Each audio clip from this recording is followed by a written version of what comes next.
శివ సహస్ర మహావీరం. Unfortunately ఇద్దరు పిల్లలకి చాలా rare genetic disease spinal మస్క్యులార్ atrophy.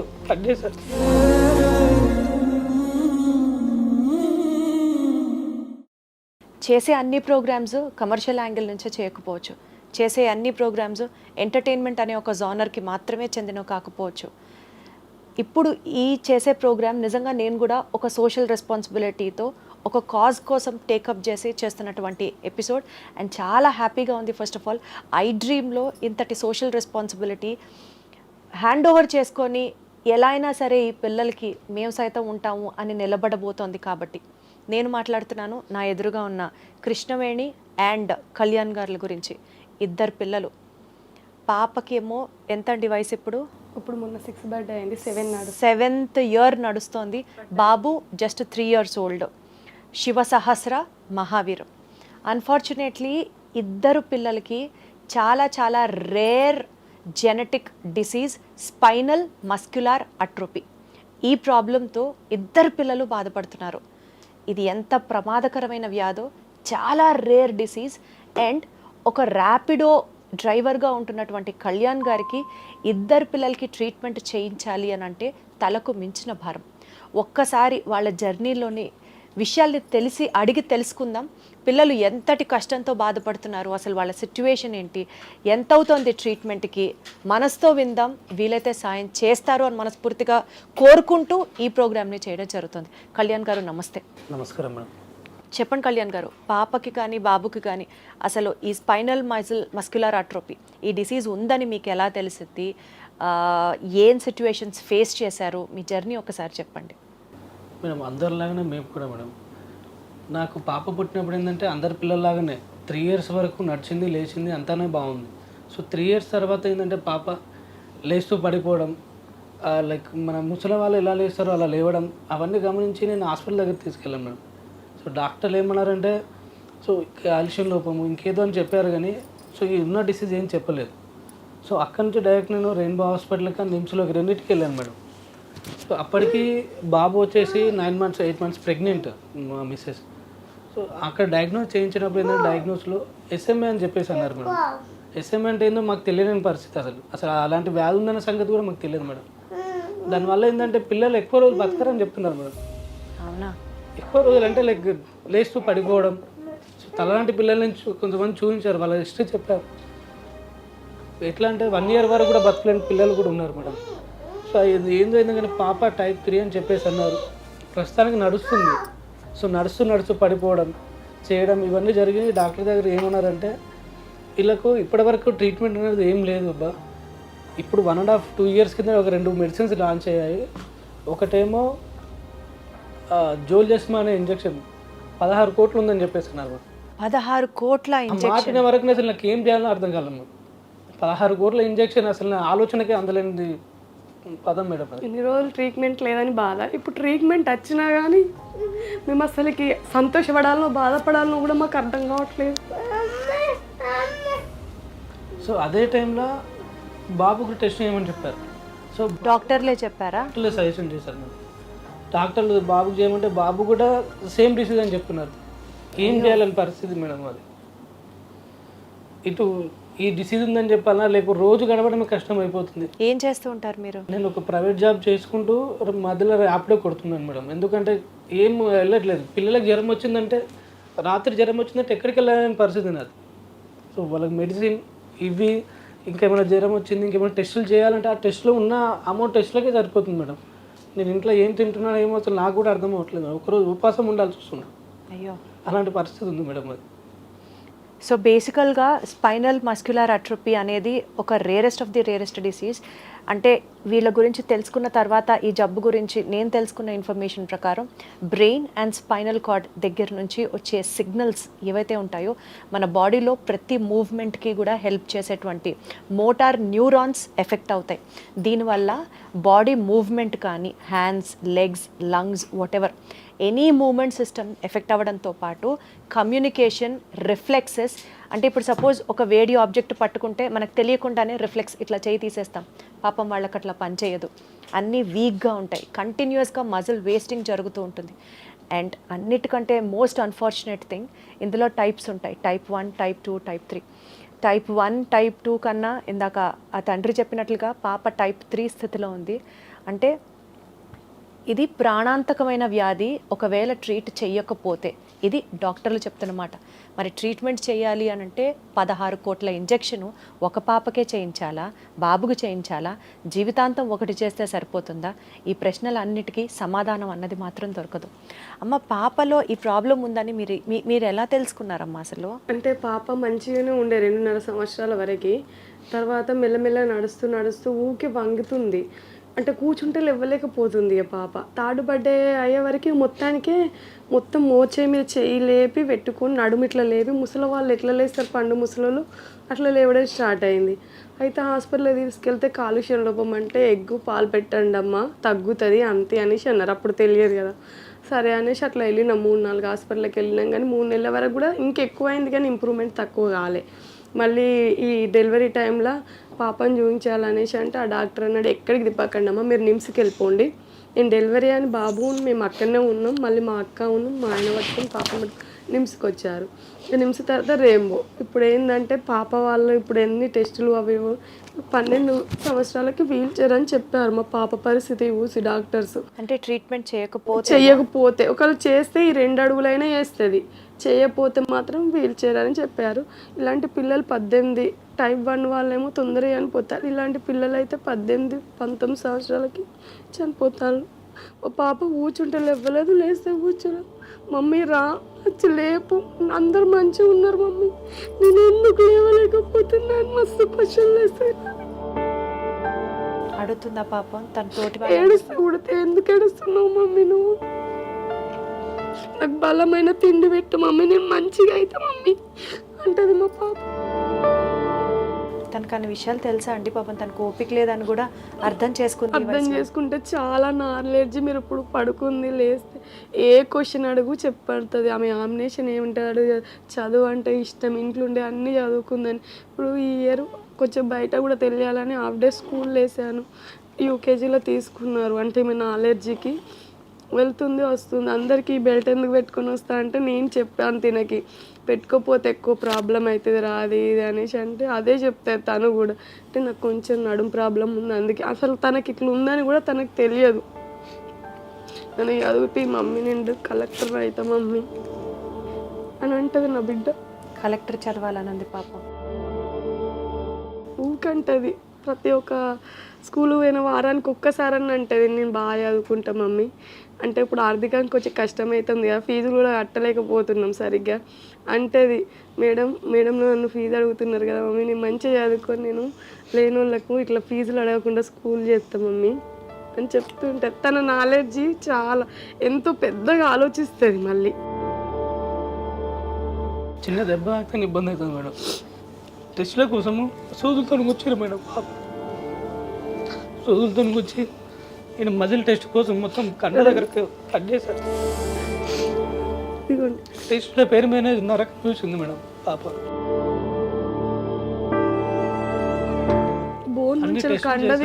పాపకి మజిల్ టెస్ట్ అని, బోన్ మ్యారో టెస్ట్, బోన్ దగ్గర ఉన్న మజిల్ మొత్తం తీశారు. ఇప్పుడు ఈమె చాక్లెట్లు ఐస్ క్రీమ్స్ ఏం తినేది. అవి తినడం ఎందుకు, కుచ్చిపిచ్చుకోవడం ఎందుకు తనకు తెలియదు కదా. అవి తింటేనే వేస్తున్నారేమో అని తన ఫీలింగ్. ఇందాక కూడా వీళ్ళు అడిగితే వద్దు అని చెప్పట్లేదా పాపం? ఆ నొప్పి భరించడం ఎందుకు, చాక్లెట్లు అవి ఇవి తింటే మళ్ళీ హాస్పిటల్కి వెళ్తే పిల్లలు చాక్లెట్లు ఐస్ క్రీమ్లు వద్దు అని చెప్పరు అసలు. వీళ్ళు చెప్తారు. అంటే అవి కుచ్చిపిచ్చుకునే కంటే తినకుండా ఉండడం నయము అనేసి ఈ మధ్యలో అట్లా. ఇప్పుడు అసలు పిల్లలకి ఏం పెడతారండి భోజనం మీరు? అంటే డ్రై ఫ్రూట్స్, అంటే ఇదేంటిది రాగి జావా, చపాతి, అవే రైస్ తక్కువ. మిల్లెట్స్ డ్రై ఫ్రూట్స్ పెడతాం మేడం. వాటికి కూడా చాలా ఇబ్బంది అవుతుంది. సో మిల్లెట్స్ డ్రై ఫ్రూట్స్ తీసుకున్న హెవీ కాస్ట్ ఉండేది. సో నెలకు ఏంటంటే వాటిని పొడిలాగా చేసి ఏదో మా స్తోమకు మాకు ఎంత వీలైతే అంత పెడుతున్నాం మేడం ప్రస్తుతానికి. సో ఉన్న దాంతో ట్రీట్మెంట్కు జ్వరం వచ్చిన ఈ టెస్ట్లకే కానివ్వచ్చు, లేకపోతే ఏదన్నా నార్మల్గా జ్వరం వచ్చినా, లేకపోతే సీజన్ మారింది జలుబు చేసినా, వీళ్ళకి ఇమ్యూనిటీ అనేది చాలా తక్కువ ఉంటుంది అని విన్నాను. అసలుకి చలికాలము వర్షాకాలం వస్తే మొత్తం బెడ్ పైనే ఉంటాం. ఈమెకు 3 రోజులు జ్వరం వచ్చిందనుకో, ఈమె కొంచెం కళ్ళు తెరిస్తే బాబు సిక్ అయిపోతాడు. మళ్ళీ బాబు అసలు ఇక వెదర్ పడవి, లంగ్స్ వీక్, బయట చల్లదనం అస్సలు పడది. ఇక బెడ్కే తెలవాలి, మాకే తెలవాలి, హాస్పిటల్కే తెలవాలి. మా పరిస్థితి అట్లుంది. ఎంతకాలం నుంచి అండి ఈ బాధ? అంటే పాపకి ఇప్పుడు 6 years అంటే 3 years నుంచి పాపను చూస్తున్నారు. 2022 నుంచి వెళ్ళి తిరుగుతూనే ఉన్నాం హాస్పిటల్లో. లోకల్లో ఉన్న ఇంత ముందుకు గవర్నమెంట్ చుట్టూగా తిరిగాం మేడం. గవర్నమెంట్ దగ్గరికి అప్రోచ్ అయ్యారా మీరు? లాస్ట్ ఇంత ముందుకున్న పాత ప్రభుత్వం దగ్గరికి వెళ్ళాము, ఇప్పుడున్న ప్రభుత్వం దగ్గర కూడా వెళ్ళాము మేడం. ప్రజాభవన్లో ఉంటే అక్కడ అప్లికేషన్ పెట్టాం. సో అక్కడ మెసేజ్లు వస్తున్నాయి, బట్ అంతే ఇగ్నోర్ చేస్తున్నాను మేడం. ఎమ్మెల్యే దగ్గరికి వెళ్ళాము, సో ఇప్పుడు అప్పుడు అని మాట్లాడుతున్నారు. సో ఎలాంటి హెల్ప్ లేదు మేడం ఎక్కడి నుంచి కూడా. సో అక్కడ తిరుగుదామంటే నాకు రోజు చేయడానికి కూడా చేయకపోతే నాకు రోజు వెళ్ళదు మేడం. సో ఇప్పుడు నేను ఇక్కడనే వండుకుంటూ మా భార్యను వాళ్ళ ఇంటి దగ్గర ఉంచాను మేడం, బెల్లంపల్లి. నేను ఇక్కడ హైదరాబాద్లో. అంటే అసలు ఇంత రేర్ డిసీజ్, ఇంత అరుదైన వ్యాధి ఎందుకు వస్తుందని చెప్తున్నారు డాక్టర్లు? మేబీ మీరిద్దరిది ఏమన్నా వరుసగా మీరిద్దరు వరుసలో చేసుకున్నారా పెళ్ళి? సో డాక్టర్లు ఏం చెప్తున్నారంటే ఇలా వచ్చే అవకాశాలు ఉన్నాయి, రిలేషన్ లేకున్నా ఫ్యామిలీ అంటే మదర్ నుంచి కానీ ఫాదర్ నుంచి ఎవరికన్నా వాళ్ళ ఫ్యూచర్ జెనెటిక్లో ఫాదర్లో ఏదైనా ప్రాబ్లం ఉంటే అలా వచ్చే అవకాశాలు ఉన్నాయని చెప్పేసి అంటుంది. సో బేసికల్గా ఇది జెనెటిక్ ఇష్యూ అన్నది మీరు చెప్తున్న పాయింట్, రైట్? కానీ అసలు ఇద్దరు పిల్లలకి రావడం అన్నది చాలా దురదృష్టకరం. అసలు ఏ ఫ్యామిలీలో కూడా ఉండద్దు ఇంతటి కష్టం. మా బాబుకి చెప్పంగా నేను డాక్టర్ చెప్పంగా ఇట్లనే కూలబడిపోయినా. అంటే అందరు అన్నారు పాపకు వచ్చింది కదా బాబుకు రాదు అనేసి అందరు అన్నారు. కానీ ఇద్దరు దేవుడు ఇచ్చిండు, ఇద్దరు పిల్లలకి ఇట్లా ఇచ్చే వరకు ఎంత బాధ అనిపిస్తుంది.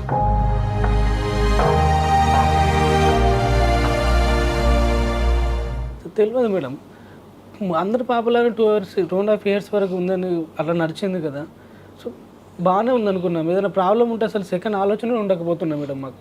అదే ఇప్పుడు ఇప్పటి వరకు మెడిసిన్స్ లేవు అని చెప్పారు, ఇప్పుడే కొత్తగా వచ్చాయని చెప్పారు. మరి ఏం ట్రీట్మెంట్ చేస్తున్నారు పిల్లలకి? డాక్టర్లు అసలు ఆ విషయంలో చేతులు ఎత్తేసారా? అయితే అంటే అంత కాస్ట్ కదా, వాళ్ళు కూడా జనరల్ టికెట్లు, జనరల్ చెకప్లకు మామూలుగా ఇట్లా ఎక్స్రేలు, లోపల ఏమన్నా అవుతుందా లేదా టెస్టులు, అవి ఇవి మామూలుగా. టెస్టులకి అయితే హాస్పిటల్స్లో ఫ్రీగా చేస్తున్నారు, పైసలే.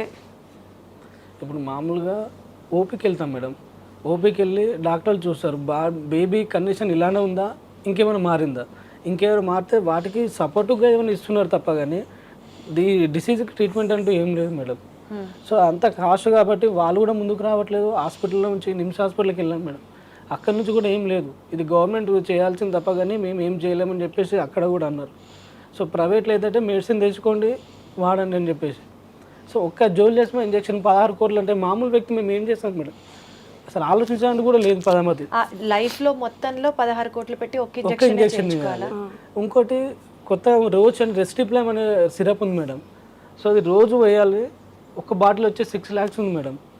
ఒక్క సీసా 6 లక్షలు. అది ఇంతే ఉంటుంది. అది మళ్ళీ 28 రోజులే వస్తుందంట. అది కూడా ఒక్కళ్ళకే. అది లైఫ్ టైం వాడాలి మేడం. ఇంజెక్షన్ చేయించుకొని లైఫ్ టైం వాడాలి. ఇంజెక్షన్ ఏమో ఒక్కసారి మేడం, అదొక మెడిసిన్. రెస్టిప్లామ్ వచ్చేసి ఇది ఒక మెడిసిన్. ఇప్పుడు ప్రస్తుతం మార్కెట్లో 3 ఉన్నాయి మేడం, జోలియాస్మా, స్ప్రింగ్రాజ్ అని చెప్పేసి, రెస్టిప్లామ్ అని చెప్పేసి. రెస్టిప్లామ్ ఏమో సిరప్, అది డైలీ వేయాలి. ఒక్కొక్కరికి 6.5 లక్షలు అట్లా అవుతుంది మేడం. ఇద్దరు కలిపి 12.5 లక్షలు అవుతుంది, 12-13 లక్షలు. అది ప్రతి జీవితాంతం వేస్తూనే ఉండాలి. లేదు అంటే 16 కోట్ల జోలియాస్మా ఇంజెక్షన్ 1 time లైఫ్. అసలు ఏంటండి 16 కోట్లు అంటే మాటలా? జీవితం అంతా పెట్టినా కూడా 16 కోట్లు ఉన్నోళ్ళే పెట్టలేరు, మేమేం పెడతాం అసలుకి అంత కాస్ట్ అంటే. ఇప్పుడు కండిషన్ ఏంటండి పాపది కానీ బాబుది కానీ? ఇప్పుడు వాళ్ళు ఏ కండిషన్లో ఉన్నారు? అంటే వాళ్ళు కనీసం నడుస్తున్నారా, లేకపోతే ఎట్లా? పాప ఆల్మోస్ట్ వచ్చినప్పటి నుంచి పడుకునే ఉంది, బాబు చూడడానికి కొంచెం హుషారుగానే ఉన్నాడు. అసలు ఏంటి ఇప్పుడు పరిస్థితి వాళ్ళిద్దరిది? 15 అడుగులు అట్లా వేస్తుంది పాప అయినా బాబు అయినా. ఈమె కూడా లేస్తే 15 అడుగులు అట్లా వేస్తుంది కానీ కూలబడిపోతుంది. మెట్లు అయితే ఎక్కలేదు, దిగలేదు. కూర్చుంటే తిందికెళ్ళి లేవడానికి కష్టమవుతుంది పాపకి. ఇప్పుడు చాలా హెడేక్ కానీ ఇప్పుడు ఎక్కువ శాతం పడుకొనే ఉంటుంది. అంటే మెడిసిన్ల వల్లనో ఏమో తెలియదు కానీ నా హాస్పిటల్కి వెళ్తే హెడేక్ అంటే మెడిసిన్ ఇచ్చారు. మళ్ళీ అది బ్రీతింగ్ కోసం అని అది పెట్టుకుంటుంది కదా, ఈ మధ్యలో ఉత్తగానే పడుకోవడానికే ఓ 2-3 గంటలు హుషారుగా ఉంటుంది, తర్వాత పడుకుంటుంది. ఆమెకు కూడా లోపల కొంచెం వీక్నెస్ లాగా బాగా అవుతుందో weakness మరి గా ఉంది పాప ఏంటా అర్థమయ్యట్లేదు ఇక మాకు. మేడం లేస్తే వాష్రూమ్ వెళ్ళాలంటే మదర్ సపోర్ట్ లేదు, వాష్రూమ్ లేదు మేడం. తనంతా దాన్ని తినలేదు, తినేది ఆకలి అని అడగది. నేను కూర్చుంటే లేవలేని పరిస్థితి, కూర్చుంటే మమ్మీ లేపు, నిల్చుంటే కూర్చోడానికి మమ్మీ కూర్చోబెట్టు. మీకు ఎట్లా అండి, మీ ఫ్యామిలీ తరఫు నుంచి కానీ ఫ్రెండ్స్ కానీ ఏమన్నా ఎవరైనా సపోర్ట్ చేశారా ఈ సిచ్యువేషన్లో? లేదు మేడం, అంటే ఫ్యామిలీలో అయితే మనకు టెస్టుల కోసం అటు ఇటు జెనెటిక్ డిఎన్ఏ టెస్టులని, మజిల్ బయాప్సీ అని చెప్పేసి వీటన్ని టెస్టులకు వీళ్ళ ఫ్యామిలీ నుంచి మా ఫ్యామిలీ నుంచి కొంత ఎంతవరకు వీలైందో అంతవరకు సాయం చేశారు మేడం. సో మేమేంటంటే ఫుడ్కు ఉన్న హాస్పిటల్కు ఓపీలకు వాటికి తిరుగుతున్నాము. సో అంతకు మించి అంటే నేనైనా మీరైనా ఎవరైనా కొంతవరకు చూస్తున్నారు మేడం, అంతకు మించి వాళ్ళు కూడా ముందుకు రాలేకపోతున్నారు. ఇప్పటిదాకా సుమారుగా టెస్ట్లకే కానీ లేకపోతే మీరు చెప్పినట్లు ఓపీ ఛార్జెస్కే కానీ ఎంత ఖర్చు అయి ఉంటుందండి? దగ్గర నాకు 9-10 లక్షల దాకా అయింది మేడం. 9-10 లక్షల ఓన్లీ ఓపీలకి టెస్టులకి? డిఎన్ఏ వచ్చేసి 25,000 madam DNA test, muscle biopsy 8,000, OP వచ్చేసి 3,500 ఎవ్రీ ఓపీకి. సో దాంట్లో ఎక్స్రేస్ అని, మళ్ళీ స్లీపింగ్ స్టడీస్ అని చెప్పేసి, సో రకరకాల టెస్టులు మేడం. సో స్పైన్ ఎలా ఉంది అని చెప్పేసి ఎక్స్రేస్ ఇస్తారు. సో టెస్టులు ఒక నెల పాపని అయితే ఒక నెల గ్యాప్ ఇచ్చి బాబుని, ఇద్దరికి ఒకేసారి అంటే కూడా అయితలేవు మాతోటి. ఇప్పుడు జ్వరం వచ్చింది అనుకోండి, ఇప్పుడు సమ్మర్లో ఒక 2 months 3 months పర్లేదు మేడం. సో వింటర్లో అయితే కదా జ్వరం మంత్లీ వన్స్ మెడిసిన్ డాక్టర్ దగ్గరికి వెళ్ళాలా, బ్లడ్ టెస్టులు రిపోర్ట్ తీసుకోవాలా, ఏముంది వైరల్ ఫీవరా లేకపోతే ఏ ఫీవరు, ఈ మెడిసిన్ మేడం. నా బతుకు మొత్తం హాస్పిటల్ చుట్టూ తిరగడం, పిల్లల్ని చూడడం, ఈ సర్కిల్లో తప్ప ఇంకా ఏం లేదు మేడం. ఇదే హాస్పిటల్ నేను పిల్లలు, హాస్పిటల్ నేను పిల్లలు, ఇంతకు మించి ఇంకా లేదు మేడం లైఫ్లో. మీరు ఎంత earn చేస్తారండి నెలకి? ఏమో 20,000 దాకా వస్తాయి మేడం, అన్నీ చేసుకుంటూ పోతే. అసలు చేయడానికి కూడా మీకు టైం ఎక్కడ ఉంది? హాస్పిటల్ చుట్టూ తిరగడమే సరిపోతుంది. చాలా కంపెనీలు మారాయి మేడం, జాబ్ చేస్తుంటే లీవ్ లేక సో అవసరం లేదు ఇర్రెగ్యులర్ ఉన్నాయని చెప్పేసి తీయడం, అక్కడ నుంచి పోయి ఇంకో దగ్గర పోతే అక్కడ తీయడం. సో అట్లీస్ట్ ఇప్పుడు ర్యాపిడో ఏంటంటే మిగతా ఖర్చుల కన్నా వస్తాయి అని చెప్పేసి అది నేను ఈవినింగ్లో ఆఫీస్ అయిపోగానే అది చేస్తూ ఉన్నాను మేడం. ఏది దొరికితే అది ఇక్కడ ఉంటే వీళ్ళకి ఇబ్బంది, నాకు ఇబ్బంది, తను చూడలేకపోతుంది, నేను ఏ రాత్రి వస్తున్నాను. సో తను వాళ్ళ అమ్మ వాళ్ళ ఇంటికి వెళ్ళిపోయారు, అక్కడనే ఉంటున్నారు ప్రస్తుతానికి. నేనేమో ఇక్కడ ఉంటున్నాను. అంటే కిరాయిలు అన్నీ పెట్టే బదులు ఆ కిరాయిలతోటి పిల్లలకి ఇంకేమైనా తిండి విషయంలో ఏదన్నా ఒకటి అవుతుంది కదా, తిండికి అయినా తీసుకొస్తాం కదా కిరాయిలు ఇచ్చే బదులు. అసలు మీరిద్దరైనా సరిగ్గా తింటున్నారా? మీరే నీరసంగా మాట్లాడుతున్నారు. పిల్లలకే పెట్టాలా, మీరే తినాలా? తింటాం పెడతాం, కానీ ఎంతైనా బాధ ఉంటుంది కదా. ప్రతి ఒక్క క్షణం మన కళ్ళ ముందటనే ఉంటుంది కదా. మన పిల్లలైతే ఏది చేసినా ఏదన్నా ఒకటి అయ్యో మన పిల్లల పరిస్థితి ఏందా అని వాళ్ళే ఊహ తెలుసుకొని వచ్చి ఇంకా మనతో మాట్లాడడం అనేది ఇంకా చాలా కష్టంగా ఉంటుంది. ఇప్పుడు తెలుస్తున్నాయి తనకి ఇంకేం తెలియదు, తినకు అంతో ఇంతో తెలుస్తుంది కదా, అడుగుతా అసలు నలుగురు పిల్లల మధ్యలోకి వెళ్ళి ఆడడాలు అట్లా ఏం ఉండదా? ఇంకా ఇంట్లో వీళ్ళే ఇక అంతే, బయటికి వెళ్ళరు. అంటే పడతారని భయం. ఇక ఇప్పుడు ఏదన్నా ఒకటి నూకేస్తే ఇంకేమన్నా అయితే అట్లా ఇంకా ఇబ్బంది కదా. ఇప్పుడు ప్రస్తుతం ఏ మెడిసిన్స్ మీద ఉన్నారండి పిల్లలు? మీకు జనరల్ జ్వరము, ఐరన్ సిరప్, కాలుష్యం సిరప్, గవ్వే. ఓన్లీ జనరల్ మెడిసిన్ తప్ప. పిల్లలు బయట పిల్లలతో ఆడుకోవాలంటారు, వెళ్తామంటారు. సో మేమే బెదిరించి ఇంట్లో ఉంచుతాం మేడం, అది కింద పడి వీళ్ళకి ఇంకెక్కువ అవుతుంది. పోతాను నేను కూడా, కానీ మళ్ళీ వాళ్ళు ఇప్పుడు మన పిల్లలతో వాళ్ళకి కూడా తెలియదు కదా, ఎటన్నా ఒక సైడ్ నూకేస్తే మళ్ళీ ఇంకా ఇబ్బంది కదా. సో బేసికల్గా ఇప్పుడు కాళ్ళకి బ్రేసెస్ వేయడం, పాపకి ఇక్కడ స్పైనల్ కార్డ్కి బ్రేసెస్ వేయడం, ఇది ఎందుకండి? అది పాపకేమో స్పైనల్గా లైట్గా బెండ్ అయిందని చెప్పారు మేడం డాక్టర్. ఓ, సో దాన్ని ఏంటంటే ఎలాగూ ఆపలేం. ఈ బ్రేస్ వేయడం వల్ల ఏంటంటే కొంచెం సస్టైన్ అవుతుంది, అంతమించి ఇంకేం లేదు. ఇంకా రేపు ఇంకా ఎక్కువ అవుతుందని చెప్తున్నారు, కానీ ఇంకేం చెప్పట్లేదు మేడం డాక్టర్లు అయితే. బాబు కూడా నడుస్తూ ఉండడం వల్ల ఏంటంటే ఈ బోన్ బెండ్ అయిపోతుంది మేడం. బోనే బెండ్ అయిపోతుందా? మనం స్టేట్ పెడతాం కదా, దాన్ని తిప్పేస్తారు. ఇట్లా వేసేది ఇట్లా మెల్లమెల్లగా ఇట్లా అయిపోతుంది. పాప కూడా ఇప్పుడు నడిస్తే ఇట్లనే నడుస్తుంది, అయ్యేది కాలు. సో దీనివల్ల ఏంటంటే కొంచెం సపోర్టివ్, అది పూర్తిగా అటు కాకుండా ఉండడానికి. అంతమించి ఇంకా ఏం లేదు మేడం ట్రీట్మెంట్లో అయితే. ఇప్పుడు ఇవి చాలా ఉంటాయి కదండి, ముఖ్యమంత్రి ఆరోగ్య పథకాలు అని చెప్పి, లేకపోతే స్పెషల్ ఫండ్స్ అని చెప్పి గవర్నమెంట్ చాలా అనౌన్స్ చేస్తూనే ఉంటుంది కదా. మీకు అసలు ఇంత కండిషన్ ఉండి ఎందుకు ఎవరు స్పందించలేదు? అంటే మీరు చేరవేయాల్సిన వాళ్ళకి సరిగ్గా చెప్పలేదా? ఎప్పుడు అప్రోచ్ అవ్వలేదా? ఎందుకు అట్లా జరిగింది? పాత ఎమ్మెల్యే చుట్టూ 3 సంవత్సరాలు తిరిగాం మా దగ్గర బెల్లంపల్లిలో. ఆయన ఒరిజినల్స్ అన్నీ తీసుకున్నాడు. అదన్నాడు ఇదన్నాడు, సీఎం ఫండ్ అన్న. సీఎం ఫండ్ అంటే మనకు పని చేయదు కదా, అంటే ఓపీలకి చెకప్లకి ఇట్లా ట్రీట్మెంట్ ఉంది, కానీ అప్పుడే తెలిసింది హెవీ కాస్ట్ అని. అయితే మళ్ళీ మీరు వేరే ఏదైనా చేస్తామని అన్ని వద్దలు తీసుకున్నాడు, ఇంకేది లేదు. ఇప్పుడు కొత్త ప్రభుత్వం వచ్చింది, కొత్త ప్రభుత్వం చుట్టూ 10 నెలల నుంచి తిరుగుతున్నాం. కనీసం సీఎం అపాయింట్మెంట్ ఇప్పియండి, పిల్లలుగా మాకు చేతికి ఏమి ఇవ్వకుండా పిల్లలకు ట్రీట్మెంట్ విషయంలో సిరప్ ఇప్పించిన ఏదన్నా ఒకటి, అంటే గవర్నమెంట్ నుంచి అవుతుంది కదా, మా అంటే వాళ్ళు చేయాలనుకుంటే చేయగలుగుతారు కదా గవర్నమెంట్ తరఫు నుంచి అని. అట్లా ఏదైనా అయితే ఎమ్మెల్యే నన్ను అంటే ఇంత కాస్ట్ అని మీరు అట్లా వెనకకు అడిగేస్తున్నారు ఆయన. సరే ఇప్పియండి, మాట్లాడండి, అంటే ఒక్కొక్కరు ఒక్కొక్క ద్వారా చేయొచ్చు కదా, చేస్తే ఇట్లా పిల్లలు ఇట్లా నన్ను ఉంటారు కదా అని మా ఉద్దేశం. అంటే రేపటి రోజున ఎక్కువ ప్రాబ్లం కాకుండా ఇట్లున్నా సరే పిల్లలు అంటే ఎక్కువ వాళ్ళకి ఎక్కువ అయ్యి మన కళ్ళ ముందటనే మంచి అలా ఉండకుండా ఉన్నా సరే ఇట్లున్నా సరే అని నా బాధ. అందుకే ఇంతగానం తిరుగుతున్నా. కనీసం సీఎం అపాయింట్మెంట్ ఇప్పించినా కానీ ఏదైనా ట్రీట్మెంట్ విషయంలో హెల్ప్ చేసినా.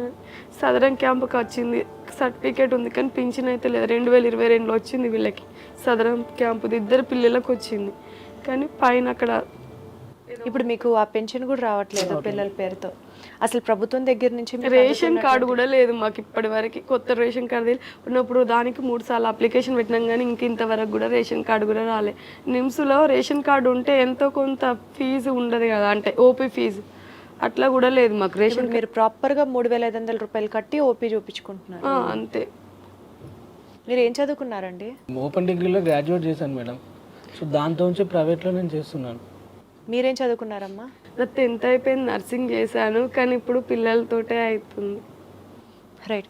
సో ఒక్కటి చెప్పండి, ఈ ప్రోగ్రామ్ ద్వారా మీరు ఏం చెప్పాలనుకుంటున్నారో ఆడియన్స్కి ఒక్కసారి రిక్వెస్ట్ చేయండి.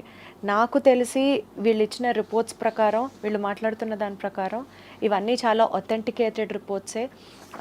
రెయిన్బో హాస్పిటల్ రిపోర్టు పాప పేరుతో, తర్వాత బాబు పేరుతో, ఈ 2 రెయిన్బో హాస్పిటల్ రిపోర్ట్స్. ఖచ్చితంగా స్పైనల్ మస్క్యులర్ అట్రోపీ అని చెప్పి డాక్టర్లు నిర్ధారించిన కేసు. అయితే వీళ్ళిద్దరికీ ట్రీట్మెంట్ చేయాలి అని అంటే దగ్గర దగ్గర 22 కోట్లు అవుతాయి అని అయితే చెప్తున్నారు. 32 కోట్లు. 32 ఒకరికి 16 కోట్లు కదా, అంటే అది అక్కడ ప్రింట్ మిస్టేక్ పడింది, అదే అనుకున్నాను. సో 32 కోట్లు, 16 కోట్ల రూపాయల ఇంజెక్షన్ ఇద్దరికీ చేయించాలి అని అంటే 32 కోట్ల రూపాయలు అవుతుంది. సో మీరు ఏం రిక్వెస్ట్ చేయాలనుకుంటున్నారో ఆడియన్స్కి కానీ చూసే వాళ్ళకి కానీ మీ మనసులో ఉన్న భావాలన్నీ వ్యక్తపరచండి. ప్రజలకి, ప్రభుత్వానికి, అందరికీ తెలియజేసుకుంది ఏంటంటే ఇలాంటి డిసీజ్ ఉన్న సంగతి మాకు కూడా తెలియదండి. సో ఇన్ని కోట్ల విషయం అంటే అసలు మాట ఎత్తడానికే భయం ఉంది. సో ప్రజల దగ్గర నుంచి కానీ, ప్రభుత్వం దగ్గర నుంచి కానీ ఏదైనా సహాయం దొరికితే, నా పిల్లలు ప్రస్తుతం ఇప్పుడు ఎలా ఉన్నారో అలానే ఉంటారండి. సో అంతకు మించి ఎక్కువ ఏదో చూడలేకపోతున్నామండి మేము. సో దయచేసి గవర్నమెంట్ ముందుకు వచ్చి మా పిల్లలకి ఏదైనా ఒక మెడిసిన్ రూపంలో సహాయం చేస్తే బాగుంటుందని కోరుతున్నాను. నమస్కారం. అందరికీ చెప్పాల్సింది ఏంటంటే ప్రభుత్వమైనా కానీ, దాతలైనా సరే, ప్రజలైనా సరే తలా ఒక చేయేస్తే అవన్నంటూ అయితే ఏది ఉండదు. అందరికీ పిల్లలు ఉన్నారు, కనీసం ఒక జ్వరం వస్తేనే మన పిల్లలకి ఎంతో తనలాడతాం. అలాంటిది మా పిల్లలిద్దరికీ పరిస్థితి ఉంది. కొంచెం నా బాధ అర్థం చేసుకొని ఎవరైనా సరే, దాతలైనా, ప్రభుత్వమైనా, మన ప్రజలైనా కానీ తలా ఒకటి అనుకుంటే చేయగలిగింది అయితే ఏది ఉండదు. మా పిల్లల్ని ఇలా ఉన్నా సరే బతికేటట్టు చూడండి అని నేను కోరుకుంటున్నా అంతే. ప్రభుత్వం అయితే కానీ మాకు ఏదో ఒక సహాయం చేయాలని చూస్తున్నా. ఆర్థికంగా కూడా మేము చాలా ఇబ్బందిలో ఉన్నాము. సో తల్లి పేరు కృష్ణవేణి అండి. అమ్మ మీ ఫోన్ నంబర్ చదవచ్చా? చదవండి. కృష్ణవేణి గారి ఫోన్ నంబర్ అండి 8897494155. స్క్రీన్ మీద కూడా మీకు డిస్ప్లే అవుతుంది. అలాగే తండ్రి పేరు కళ్యాణ్ గారు. కళ్యాణ్ గారి నంబర్ 7702909440. ఇంకొకసారి మళ్ళీ చెప్తున్నాను, 7702909440. సో ఎవరైనా సరే సపోర్ట్ చేయాలి అని అనుకుంటే ఇన్ కేస్ నమ్మకం కుదరకపోతే వీళ్ళకి కాల్ చేసి మాట్లాడచ్చు. బట్ ఒక్క చిన్న రిక్వెస్ట్ ఏంటంటే ఆకతాయిగా ఫోన్లు చేసి వాళ్ళని ఇంకా ఇబ్బంది పెట్టద్దు. నిజంగా మీకు హెల్ప్ చేసే మనసు ఉంటే, నిజంగా మీరు డబ్బులతో వాళ్ళని ఆదుకోవాలి, ఈ పరిస్థితి నుంచి బయటకు తీసుకురావాలి అని తలుచుకుంటే అలాంటి వాళ్ళు మాత్రమే ఫోన్ చేయండి. అలాగే స్క్రీన్ మీద కూడా వాళ్ళ అకౌంట్ డీటెయిల్స్ చూపించడం జరుగుతుంది. ఆ అకౌంట్కి మీరు అనుకున్నంత, మీరు తోచినంత, మీరు సహాయం చేయగలిగినంత అందరం ఇందాక ఆ తల్లి అభ్యర్థన ప్రకారం తలా ఒక చెయ్యేస్తే నిజంగా వాళ్ళ కష్టాన్ని మనం తీర్చిన వాళ్ళం అవుతాం. అండ్ ఒక చిన్న జ్వరం వస్తేనే నిజంగా మన పిల్లల్ని మనం చూడలేము. అలాంటిది ఇద్దరు పిల్లలకి ప్రాణాంతకమైన స్థితితో బాధపడుతున్నారు అని అంటే మనసు ఎంత బాధ అనిపిస్తోందంటే, ఇదే కష్టం మనకైన వాళ్ళకు ఉంటే మనం సాయం చేయమని చెప్పండి. సో దయచేసి మీరందరూ కూడా ఎంతో కొంత సహాయం చేసి పాపం ఈ పేద తల్లిదండ్రుల్ని ఆ పిల్లలకు ఉన్నటువంటి ఆ వ్యాధి నుంచి బయటికి తీసుకొచ్చే ప్రయత్నంలో మీరు కూడా భాగం అవ్వాలని మనస్ఫూర్తిగా కోరుకుంటూ, DGCI అంటే డ్రగ్ కంట్రోల్ ఆఫ్ ఇండియా వీళ్ళు ఆమోదించిన మందులు స్పైనల్ మస్కులర్ అట్రోఫీకి సంబంధించి రాచే ఫార్మాస్యూటికల్స్ ద్వారా రిజ్డిఫ్లామ్ దీని ట్రేడ్ నేమ్ వచ్చేసి EVRYSDI. ఈ మెడిసిన్ భారతదేశంలో జూలై 1న 2021వ సంవత్సరంలో ప్రారంభించారు. ఈ మెడిసిన్ జీవిత కాలం ఇవ్వాలి. అండ్ రిజ్డిఫ్లామ్ యొక్క భారతీయ ధర సంవత్సరానికి సుమారు 70 లక్షల రూపాయలు. అలాగే FDA ఆమోదించిన మరో 2 మందులు కూడా ఉన్నాయి. ఒకటి స్పిన్రాజా మరియు జోల్గెన్స్మా. ఈ 2 మందులు భారతదేశంలో అందుబాటులో లేవు. జోల్గెన్స్మా జీన్ థెరపీ అనేది FDA ద్వారా 2 సంవత్సరాల కంటే తక్కువ వయసు ఉన్న పిల్లలకు ఒకసారి ఆమోదించబడిన ఇంజెక్షన్. దీని ధర 16 కోట్ల రూపాయలు. సో ఎటు చూసుకున్నా సరే, అండ్ ఇవి కాక ఇందాక ఆయన చెప్పినట్లుగా ఒక సిరప్, ఆ సిరప్ వాల్యూ వచ్చేసి జస్ట్ మన అరచేయంత ఉంటుంది. ఆ సిరప్ వాల్యూ వచ్చేసి 6 lakhs. అది for the rest of the life ఇస్తూనే ఉండాలి. ఇంత కాస్ట్లీ మెడిసిన్ ఉందని సంతోషించాలా, లేకపోతే అసలు ఇప్పటిదాకా ఆ పిల్లల జబ్బుకి కనీసం ట్రీట్మెంట్ లేదని బాధపడాలా, అర్థం కాని పరిస్థితి ఆ తల్లిదండ్రిది. ఇంత కాస్ట్లీ మెడిసిన్ జీవితాంతం ఇస్తూ పిల్లల్ని బతికించుకోవడం ఎంత కష్టమో విన్న ప్రతి ఒక్కరికి అర్థమవుతుందని అనుకుంటున్నా. కాబట్టి దయచేసి స్క్రీన్ మీద కనిపిస్తున్న ఈ నంబర్స్కి మీరు ఎంతో కొంత, అది పెద్ద మొత్తమా చిన్న మొత్తమా అని ఆలోచించకుండా ఒక మినిమం రెస్పాన్సిబిలిటీతో, ఒక కేర్తో ఇది నిజమా కాదా అని మీరు వెరిఫై చేసుకోవాలనుకుంటే ప్లీజ్ గో అహెడ్. నంబర్స్ కూడా డిస్ప్లే చేయడం జరుగుతుంది. రెయిన్బో హాస్పిటల్ రిపోర్ట్స్ కూడా మా వాళ్ళు మీకు జూమ్ చేసి చూపిస్తారు ఈ వీడియోలో. సో ఒకసారి ఈ రిపోర్ట్స్ మీరు స్టడీ చేయండి, సిట్యువేషన్ని అనలైజ్ చేయండి. ఇది నిజమా కాదా అని ఒక క్లారిటీకి మీకు వచ్చిన తర్వాత మాత్రం కొంచెం పెద్ద మనసుతో ఈ తల్లిదండ్రుల్ని హెల్ప్ చేయండి. అమ్మ కళ్యాణ్ గారు, కృష్ణవేణి గారు, మన ప్రయత్నం మనం చేసాం. డెఫినెట్గా ఆ దేవుడు, ఆ శివుడు పేరు పెట్టుకున్నందుకు శివ సహస్ర అన్నారు, మహావీర్ అన్నారు. ఆ శివుడు ఖచ్చితంగా మీతోటే ఉంటారు. మీ పిల్లలకి ఏదో ఒక దారి చూపిస్తారని మనస్ఫూర్తిగా కోరుకుంటున్నాను. ధైర్యంగా ఉండండి, మనసు కోల్పోవద్దు. Thank you so much. Thank you ma'am.